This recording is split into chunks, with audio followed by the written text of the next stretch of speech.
This is my great privilege to welcome you to this briefing about the AMALI program.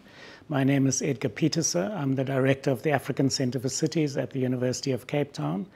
And I'm delighted to welcome you to a discussion about what we've built here and what we've done this week.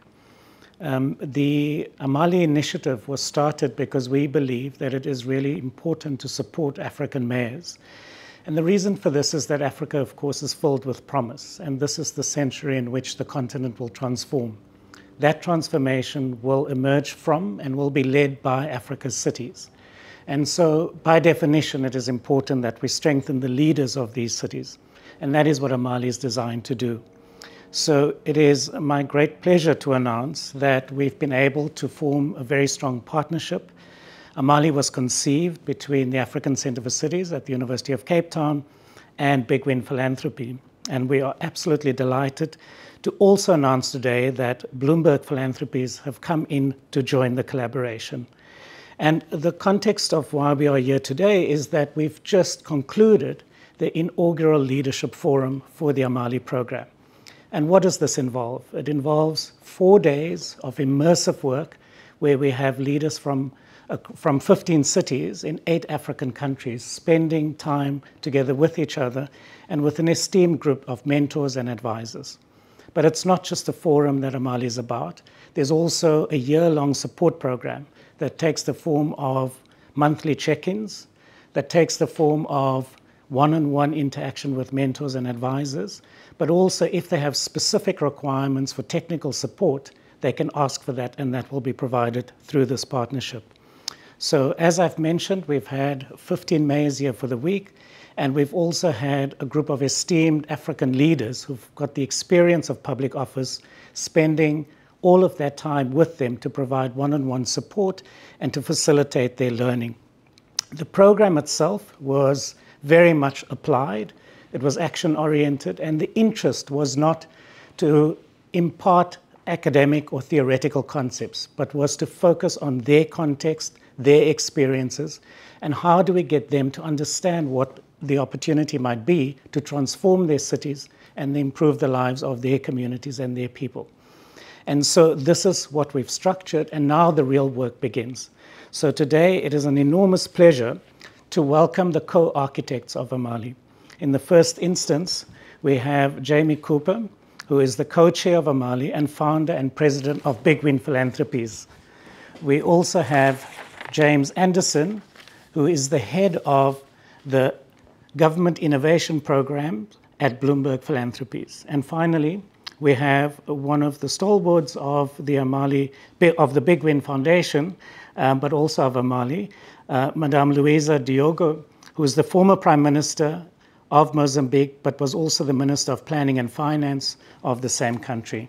Now, I'm going to pose a few questions to them to help us get a sense of what the week was all about and what comes next. So, Jamie, allow me to start with you.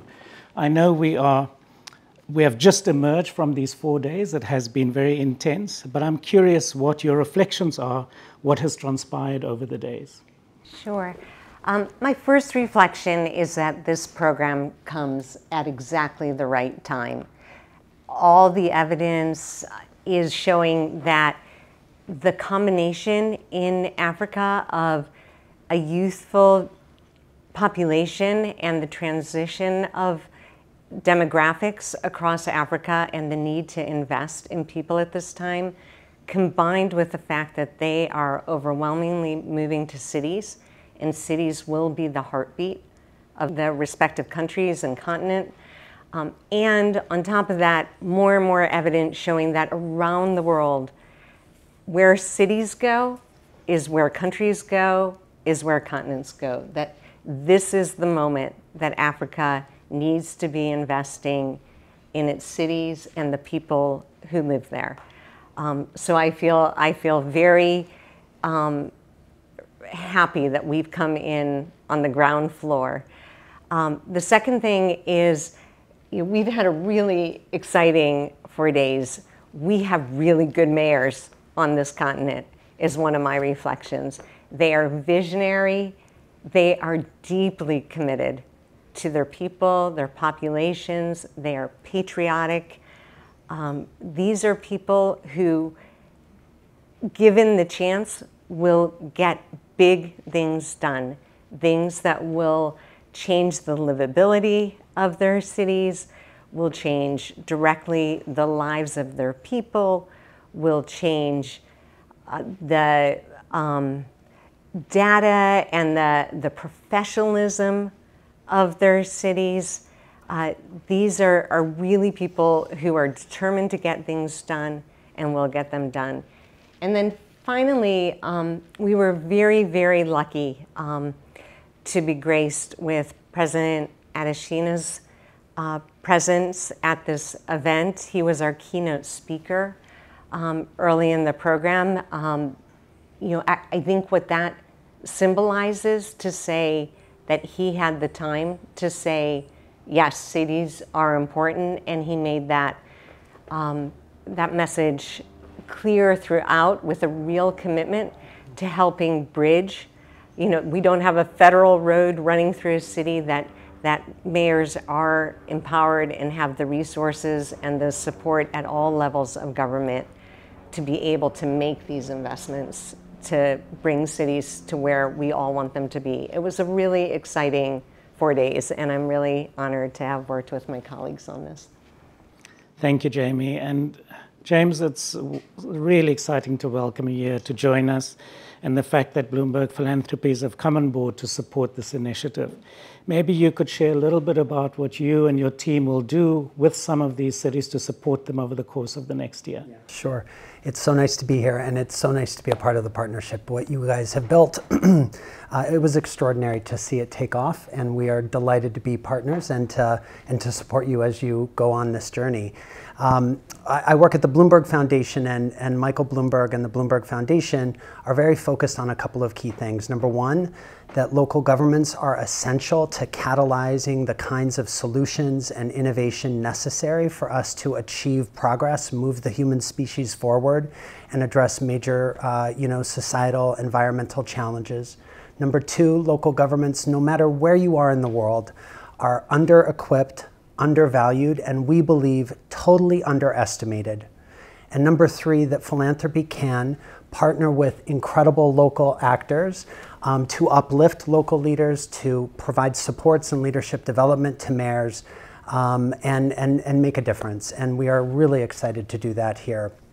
In specific, we will be bringing to the AMALI program a data program that we'll actually be building at the African Center for Cities, focused on helping the mayors as they strive towards their ambitious goals to leverage all the data that is available in their communities, in their local governments, to bring it together, to make it speak with one another, to use it to understand the problems in new ways, to find insights on ways to get more traction, to use it in their engagements and conversations with residents to build support, and then to hold themselves and their administrations accountable for progress. This is something that Bloomberg Philanthropies is fortunate to help mayors with all over the world, and we're really excited to be working with you, Edgar, at the university to do that here in Africa.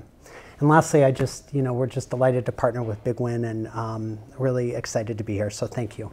Thanks, James, appreciate it. One of the things that sets the AMALI Leadership Forum apart, and the program as a whole, is that we've managed to convince a number of deeply experienced and visionary Africans who've held public office to come in and hold the hands of the mayors and work intimately with them to figure out what their transformative goals might be and help them understand what it will take to implement those. Leading that team is Louisa.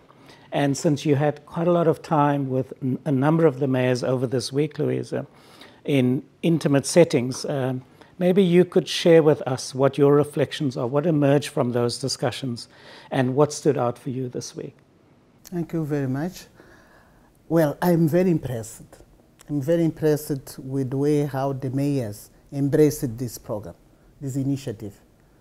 And we can analyze that in 3 dimensions. The first dimension is the commitment to the meeting itself, the forum itself. It was impressive. They were present all the time, and they were looking forward during the breaks to have the other session. And the process of growing in terms of leadership, understanding concepts and how to do the leadership in a way to have results, we could see during these days how they grew in this process. So it shows that this program came at the right time. It's like it was missing in our process of organizing the development of our countries. An initiative that will be really for the ones that are working on the ground in the cities, dealing with the people and the communities, and the ones that will change, influence the change of the situation for their people. The second dimension is about the forum itself, the content. The issue of adaptive leadership is an issue that's very complex because you have to be prepared to change and to help the others changing with you. So we could see from these mayors this willingness of really making a difference in their place of working, in their cities. And the idea of getting from the forum the maximum that they could get in order to implement in the cities. So I was impressed because normally in forums like this you'll see people just pretending to be in the forum. But in this forum it was impressive, the commitment they had. The third analysis on the way how they perform the forum is about the results. So at the end of the forum, we could see them articulate, first of all, showing the vision. Second, articulating about the goals. And third, saying how they will work in order to get the goals that they define it. So AMALI, it's not a prescriptive initiative. It's an initiative that gives tools to the leaders so they could use those tools in order to accelerate their programs. So I would call that AMALI is a catalyzer of leadership. It helps someone to exercise leadership in a competent and capable manner. And I think this initiative called AMALI, it's the one really that helped these mayors to be different mayors for the good, growing in their capacity of leadership. And I believe that it will help them to go to the second stage of working as a leader. Thank you so much, Louisa. So, Jamie, we of course ended today on a celebratory note where we celebrated the achievement of the mayors, where they were able to get to at the end of 4 days. But of course, now the real work starts, and maybe you can share with us what they can expect and what will be happening to support them in the implementation of their legacy plans. Sure. I just want to stress how ambitious and big the visions that people articulated through this program. I mean, we are talking about people going home committed to creating tens, if not hundreds of thousands of jobs, to getting every child in very, very poor communities to finish primary school, to being the best place on the continent to raise children, and doing a massive early childhood development program and feeding of 1 million+ children in a very definitive time period. So these are really big ambitions, and to send one person home to do this is certainly something that we don't want to do. We don't want to just leave them out there, although they obviously have all their teams in country. So in many cases, Bloomberg has programs that they will be able to be part of a network, be part of a support. We each have families. ACC runs several programs and has teams of people who have worked on issues like the ones that mayors are leaving with. The 3 that I described to you are areas that Big Win has a family ready to engage and help those mayors actualize their programs.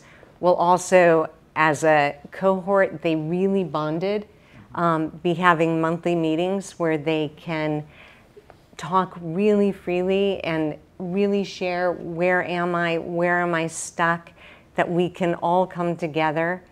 You know, having people who have walked in their shoes like Louisa has, and we had almost as many of those people who have themselves seen transformations through, who know who's doing the best work around the world in those areas. So, you know, we will, it doesn't end when they walk out the door.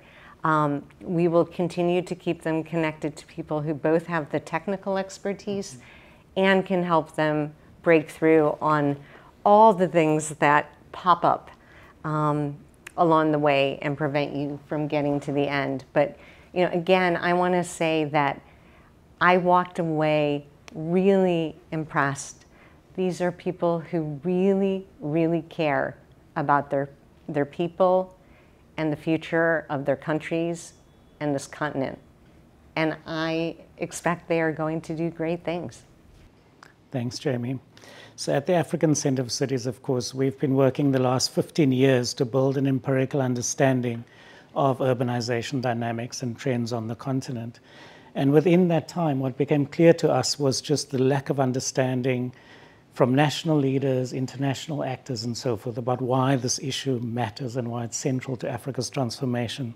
So I'm immensely grateful that we've been able to build this partnership together to do something bespoke that can attend to the specific challenges of African city leaders and who are very clearly committed for the long haul, who's going to stick this out with us and not treating this as a philanthropic fashion, but as something that has to be transformed at a systems level so that the continent can come into its full potential. So thank you very much, all three of you. Deeply appreciated. Thanks. Well, thank you so much, dear mayors, for being part of this conversation. You're, of course, part of the inaugural AMALI class for 2023. And we've just concluded the Leadership Forum, which is the beginning of our journey together. And since you're fresh out of the 4 days of the forum, I thought I wanted to maybe ask you for some of your reflections.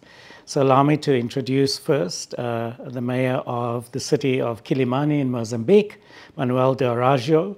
And Manuel, if I can ask you, looking back over the week, what are some of your key reflections and takeaways from the week?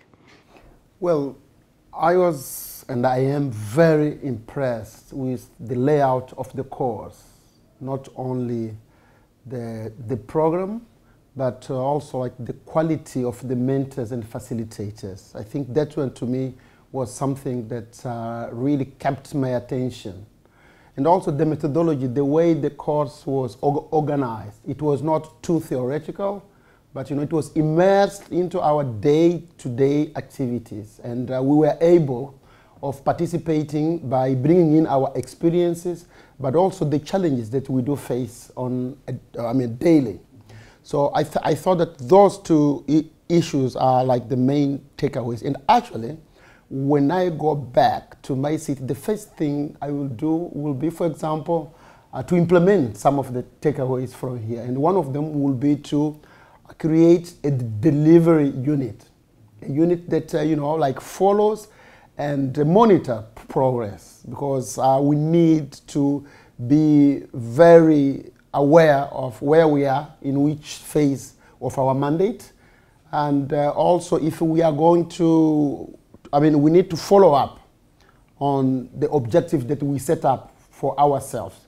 The issue, the way of defining a legacy and how to bring the whole team into the process of implementing the legacy. I think that one was of a paramount importance. And lastly, I think that it was very, very important that during the whole week, we had what I will call formal and informal interactions with the mentors, but also with our colleagues. So I'm living here not feeling that I'm alone, because sometimes the problems are so overwhelming that you think that you are unique. But by being here with other mayors, you realize that, oh, actually there are others who are even worse than me. So it lifted your spirit and it inspires you in continuing with the work we are doing.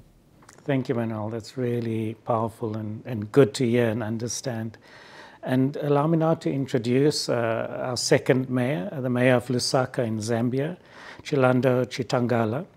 And Chilando, so we spent a lot of time this week talking about the importance of legacy goals as a way of anchoring your vision for transformation of your city. Do you mind sharing with us what is your legacy goal that you've determined during this week for your city? What do you want to leave behind?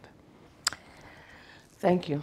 Thank you very much, Edgar. And I must say thank you for choosing the city of Lusaka to be part of the first cohort for AMALI.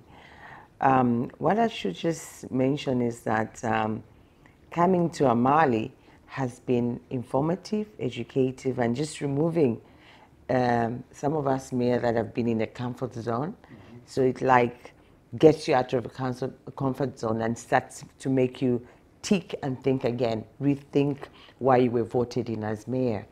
So for me, my legacy goal would be making my city beautiful, and my people must be committed to a smart climate city as promised. Yeah. So during my campaigns, obviously, those are some of the things that I had promised them, that we will make the city beautiful together with the people. But as time was going, you face these challenges here and there. But just coming to take part in the AMALI Leadership Forum made me just realize how much it's so important for a mayor to have this, to have the drive for this legacy goal. So with my legacy goal now here, I've learned that I can't drive my goal alone. I need to involve my residents. They need to have a buy-in. And because most of the things that happen in the city concerns them. So to drive it from A to B, they need to be parts of this journey. And also just to get support from all stakeholders, from all directions. I think this has been a very good forum for me to get out of my comfort zone. So I'm very happy that I'm part of this cohort. And also, as soon as I get back home, I need to think about what education I've gotten from here, and then also start the implementation. Even if I had started the journey, but I think just coming for the forum has made me get up and just rethink and tell myself, I don't have the time. I need to start now. So the people of Lusaka, we have to now make our city beautiful and also work towards having a climate smart city towards the year 2025.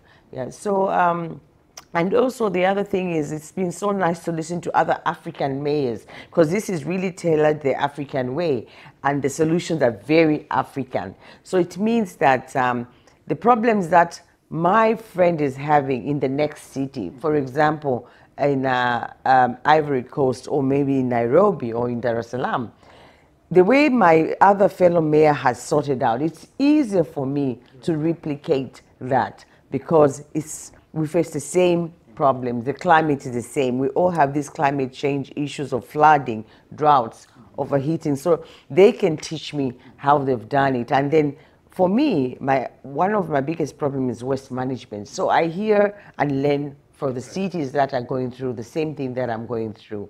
So it's been good. And the journey has been short. I think 4 days. You know, you think it's long, but it's already 4 days, and you're like, oh, okay. So yeah, thank you. Thank you very much. Yeah. So of course, as you both know, I'm at the university, and so my job is to understand the empirical trends for African cities and so on. But and so it's easy to fall into a pit of depression because the challenges are so overwhelming. Yeah. I must say, spending this week with you on the front lines of transforming these places, it's been an enormous honor. And I'm feeling much better because I now know there's people who are committed to transform these contexts and who have the courage to do the hard and the difficult work to transform very difficult contexts. So thank you so much for being here, for your contribution to the program, and we're really looking forward for everything else you're going to teach us who are on the other side of this partnership. But thank you. Thank you. Very much. Thank you so much for having us. Yeah.